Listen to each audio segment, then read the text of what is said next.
Sunset Park, the obligatory technological fortress every classic Sonic game seems to require at least one of.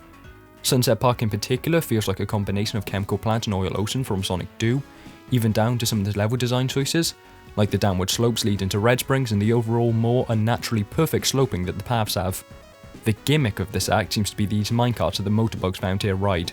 Destroy the Bannock inside, and you can claim the cart for yourself.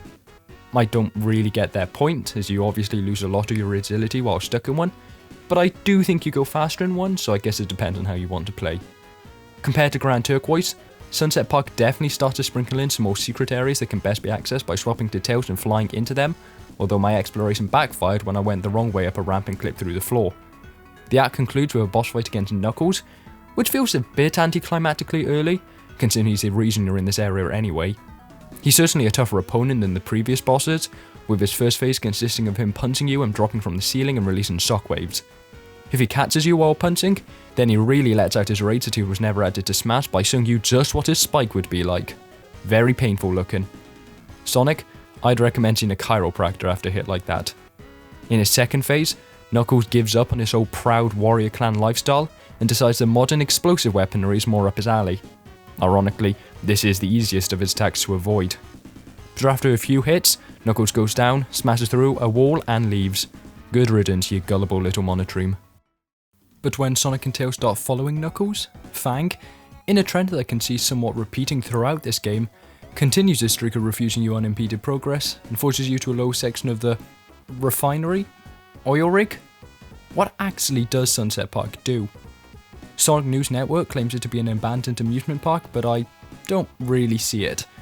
I guess there's coaster carts and the platforms could be roller coaster tracks.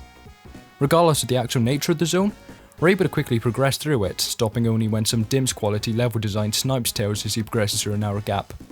Not entirely sure I could have been expected to reasonably see and avoid that, but whatever. There are a few more exploding bridges, a few times you're flung through a glass window, and even a few narrow ropes over exposed spikes and even lava, which all culminate in a decidedly unsafe working environment. If Eggman were to go through the OSA safety inspections, I think it's safe to say he'd be done for negligence towards his workers. Truly, his greatest crime. We eventually transition into this covered section of the park, with this decidedly lovely moody red glow coming from the massive streams of magma just underneath the playable area. Definitely have lost the amusement park vibes by this point though. In a plot twist, the zone simply gives you its animal capsule without a boss fight, which is awfully considerate of it. So I guess that means the zone is over, so I hope you enjoyed the video, and... oh, you have to be kidding me.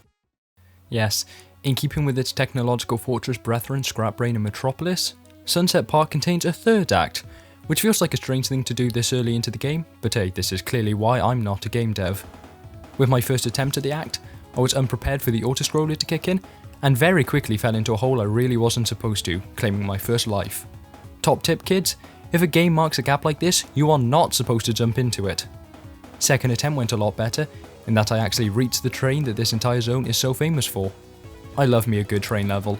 Their segmented nature gives a really easy way to separate the individual challenges stored within, and their sheer length gives you a lot of space to work with without needing to think of how not to get it to run into itself. The first segment is no challenge at all, but you'll eventually run into Fang, who seems to share my enthusiasm for a good train, considering the location of his SRB2 fight. After his embarrassing defeat at your hands in Grand Turquoise, he pulls out all of the stops to defeat you here, between blowing up the carriage connectors, shooting you from the foreground, and eventually deciding screw it and blowing up the train entirely. After running away from an encroaching wall of flames, the train decides it has enough and just magically cuts itself in half. There is clearly no connector there. Why does the train do this? No idea.